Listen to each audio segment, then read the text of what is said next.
Chaos Conference is back and more insane than ever. No one knew who was going to be in the conference title game until the final week last year. And somehow, despite the chaos, Arizona State got a first-round bye from it. Yeah, you're still guaranteed a spot in the playoffs by default, but there is not a fucking team here who is good enough to win it all. At best, you will maybe host a home playoff game, maybe win it, and then get steamrolled against Texas in the quarterfinals because fuck you. Still, it'll be entertaining as hell. We all love chaos, don't we? Here are the unfortunate souls. Fuck off. No, seriously, fuck off. You guys had some promise last year, but when the time came, it was like pulling the e-brake in a race car going 200 miles an hour. The carnage was massive and widespread. Sure, you kept Noah Fafita and McMillan around for another go, but outside of that, what the fuck is there to be positive about? The defense this season just needs to stay alive long enough to make games close. The secondary is solid, at least, being filled with returning starters, but after being injured to hell last year, just making a bowl game will be seen as a massive improvement. Surprise, motherfucker. Sparty shoved his pitchfork up the ass of the Big 12 last season after being picked as the basement dweller. Even better for the Sun Devils is most of their starters are back for another go, except for one massive hole in the offense. Cam Scatabo skedaddled his ass to the bright lights of Broadway.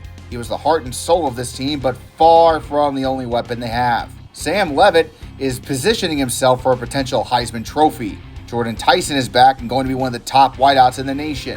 Transfers Jalen Marsh and Jaron Hamilton make the receiving core lethal with their speed as well. The only thing to worry about is a secondary on defense that's considered weak, but if everything goes to plan, the Devils will be thinking about more than just a playoff appearance. Baylor, I have only one thing to ask of you. Fix your fucking defense. I don't care if your offense is lighting up your opponents like the 4th of July. Your defense last season was god-fucking-awful. Supplements from the transfer portal that include Calvin Simpson-Hunt and Devin Turner from Ohio State and Northwestern are going to be the make or break for the Bears. The offense is largely the same as last year and is potentially even more lethal after another offseason developing quarterback Sawyer Robertson. Wide receiver Bryson Washington is one of the hidden gems of the Big 12 alongside former walk-on Josh Cameron. They will be able to produce points. But if you keep giving up 40 points per game this season to your opponents, it won't mean dick and it'll be just the same old Baylor bullshit. There's following religious morals and then there is whatever the fuck this was. What should have happened is BYU welcoming back BYU to Provo with open arms. After the case against him was tossed out by the judge so hard it was like Retzlaff hit a walk-off grand slam in the World Series, he had to leave BYU because the school was going to suspend him for half the season just for admitting to having sex. The circus around this team is enough to completely derail the season, and it definitely will. I'm not here to bash religion. I get that the school has an honor code, and the students have to follow them. But this whole thing was a massive shit show from start to finish for the program. And they will pay for it with a mediocre season and a bunch of shoulda, coulda, wouldas. Welcome home, Scott Frost. Sure, you're coming back with your tail between your legs after getting a corn cob shoved up your ass by your alma mater, but you succeeded here before and you can do it again. It just won't be anytime soon. The Knights have been ran over repeatedly by the Gus Bus and the Big 12 since you left, and it is a shell of its former self. Let's be blunt. The offense is on full rebuild mode. The only highlight might be running back Miles Montgomery and nothing else. There is no clear starting quarterback and an offensive line in shambles. Any production on offense this season is going to be a slog at best. Don't even get me started on the train wreck you have on defense. As long as you don't finish dead last, it'll be an improvement. Scott Satterfield is on the short list of coaches primed to be fired out of a cannon by December. The transition to power conference play has been grueling, but whether or not Satterfield keeps his job rests on how much they were able to develop quarterback Brendan Sorsby over the offseason. He has 3 brand new receivers from the transfer portal in Jeff Caldwell, Cyrus Allen, and Caleb Goody. He desperately needs his brand new offensive line to give him enough time to throw the ball, which on paper they should have the talent to do. The defense was ripped apart and rebuilt over the offseason, so go ahead and accept they will continue to be about as tough as a toddler shitting his pants against Big 12 offenses. The circus is back in town as Prime U gets set to take the field without the legendary duo of Travis Hunter and the guy who carried his bags. Now that they are both gone, it's all on Coach Prime to build on his prior success. As per usual, it's going to be an all-new squad coming in on both sides of the ball. Offensive line protection has always been a thorn in the side of Colorado, so don't be shocked if the all-new line doesn't play well out the gate. If new quarterback Caden Salter has the ability to scramble, this wouldn't be the problem, but he's not anything like Shedeur Sanders. He's got a big arm and can throw bombs, but may not have the creativity Shedeur did when the play breaks down. And it's extremely likely he will be running for his life all season if he makes it that far. The defense has the pieces to be solid again this year behind Samuel Okoloa and Arden Walker on the ends. The linebacker unit also got some upgrades in Reginald Hughes and Martavius French. There's enough here to fuck up a few contenders, but not enough to be taken seriously as a playoff contender in their own right. Houston burned down like a fucking oil rig last season, but they might make it to a bowl game with pure dumb luck. Willie Fritz has a schedule that has Houston favored in at least half of their games. That alone isn't enough to get them back to a bowl, but at least the road is there. And again, when you have one of the most putrid goddamn offenses in all of FBS last season, you look for hope just about anywhere. You weren't Kent State bad, but you were still really fucking bad. Connor Wigman coming in from A&M should immediately improve the offensive attack behind a fully rebuilt offensive line. The bigger issue now, however, isn't that Houston's offense has improved, but that the defense is decimated. 4 starters return to a defense with a new coordinator. Not a great recipe for immediate success. Finish. That's the only thing the Cyclones need to learn how to do. Fucking finish the game. The Cyclones don't blow big leads, but if it's a one-score game, you might as well bet on the other team. Matt Campbell is probably sick of this shit, but no one else in Tornado Alley gives a fuck. They're all still thrilled to be good, let alone relevant. Rocco Becht is back for another go-around, and with a solid offensive line, there's no doubt he will have time to throw the ball. But his wide receivers from last year are gone, and he must trust the hands of new weapons Carson Brown, Chase Sowell, and Daniel Jackson. Only one of them saw the field for Iowa State last year and only had 11 catches. Good luck with that. Most importantly, they also need to avoid the injury bug again. Otherwise, it's back to square one. In terms of money, we have no money.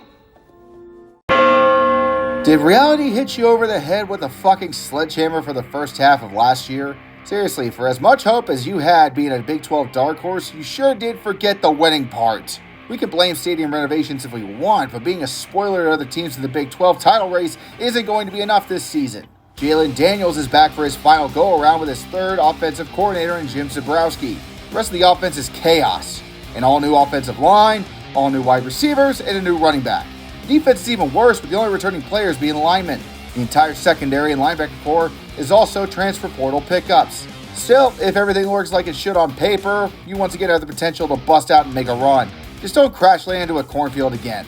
The basketball team is even on the decline, so the fans only have your sorry asses to look forward to right now. I'm going to make this short and sweet, actually. Okay, you guys have been flopping like a fish and bubble fucking your way around since Snyder retired for the second time. Avery Johnson is either Tom Brady or late season Aaron Rodgers, depending on the day of the week. He's got the potential to lead you to playoff glory, but throws away his chances as fast as he throws interceptions. You got to produce enough points to win every game, not just half of them. If you can do that this year, and the defense improves on not allowing 30 points per game, I'll start believing in you bastards, but for now, fuck out of my sight. Holy Jesus. What is that? What the fuck is that? What is that, Private Pile? What in the flying fuck was that shit, Gundy? The collapse of Oklahoma State last year needs to be studied by scientists. No shit, bringing in a guy from Division III to be a coordinator was a bad call, you moron. Now it's so goddamn broken, you need to go back to basics on offense. Gundy cleaned the coaches out to save his own ass, and with over 40 transfers coming in, it means there is no more room for any excuses. You shouldn't be 3-9 and dead last of the Big 12 again this year. But if Gundy doesn't right the ship, it'll be the end of an era in Stillwater. Beat the teams you're supposed to beat and you'll be fine. Doesn't sound like I'm asking for much, but when 2 of your losses last season were against Gus Malzahn's UCF and the burning oil rig, that shows how low the fucking bar is for you. Quarterback Josh Hoover is back after throwing over 4,000 passing yards last year. Too bad a lot of those were caught by the defense. Eric McAllister is also back to lead a mostly transfer-filled wide receiver core, but defense is where the season will be won or lost for TCU. After a slow start last year, they played very well down the stretch when they absolutely had to. Now, if they can avoid playing down to competition again for half a season, they might take the Frogs back to Jerry World. If you somehow win in and make the playoffs, just hope to God you don't play Georgia. I don't think TCU fans are ready for tackling that trauma yet. Stop it, Patrick! You're scaring him! Guess who just got an ass load of cash and used it to buy a good team? Texas Tech took full advantage of NIL and the portal in order to buy their way into being a good team. The defense got a fuck ton of quality transfers that should only make a strong defense last year even better.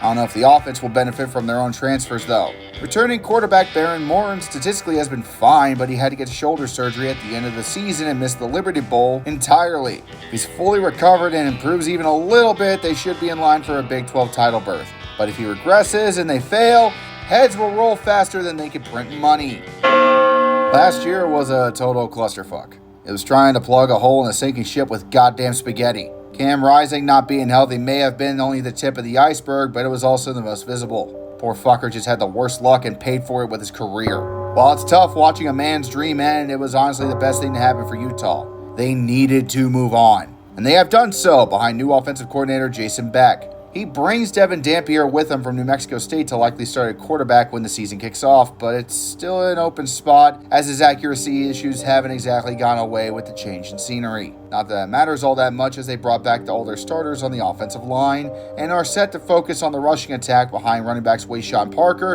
and Nakari Rogers. It'll be a very different Utes team that might just break out and make some noise. Just stay healthy for once, you poor fucking bastards. Have you seen my West Virginia video? I'm bringing it up because 1, I'm apparently banned from entry into the state for eternity now because of it, and 2, Rich Rodriguez, after taking Jacksonville State to new heights, has come running home to his mountain mama and the Mountaineers. And god damn it, it's an ugly state for this program. When a coach is hiring players from the 2007 team to be assistants in order to crank up the nostalgia for past glory, you know it's going to be a bad season. Sadly, football games aren't won with memories, but with money. 52 fucking transfers, dear Lord. Rich Rod literally blew up the team like a coal mine and is starting from scratch. 2025 will be yet another painful chapter in the history of West Virginia, but it might lay the groundwork to begin to compete for the Big 12 in the future. I actually have some hope for you bastards, but don't bother contacting me until December when the carnage is complete. It's a very even playing field once again in the Big 12 with 4 to 5 teams standing out from the rest. It'll probably come down to the final week once again, but I'm going with Arizona State knocking off Texas Tech. I think enough bullshit will happen to get the Red Raiders to the dance, but that is where the clock will strike midnight on their season. Good fucking luck to all of them. Thank you very much for watching this video. This was the second of 3 videos I'm making doing season previews for FBS college football. If you want to check out other season previews, then check out the guys I am collaborating with to help me out with all of these teams. Illogical Canadian and Red Rubber Duckling. Friday, Saturday, and Sunday of this and next week will be new uploads previewing the upcoming college football season. Make sure you go to our channels and subscribe to all of us so you can be notified when the next video uploads, and join the Red Army today. Thank you very much. Have a good one.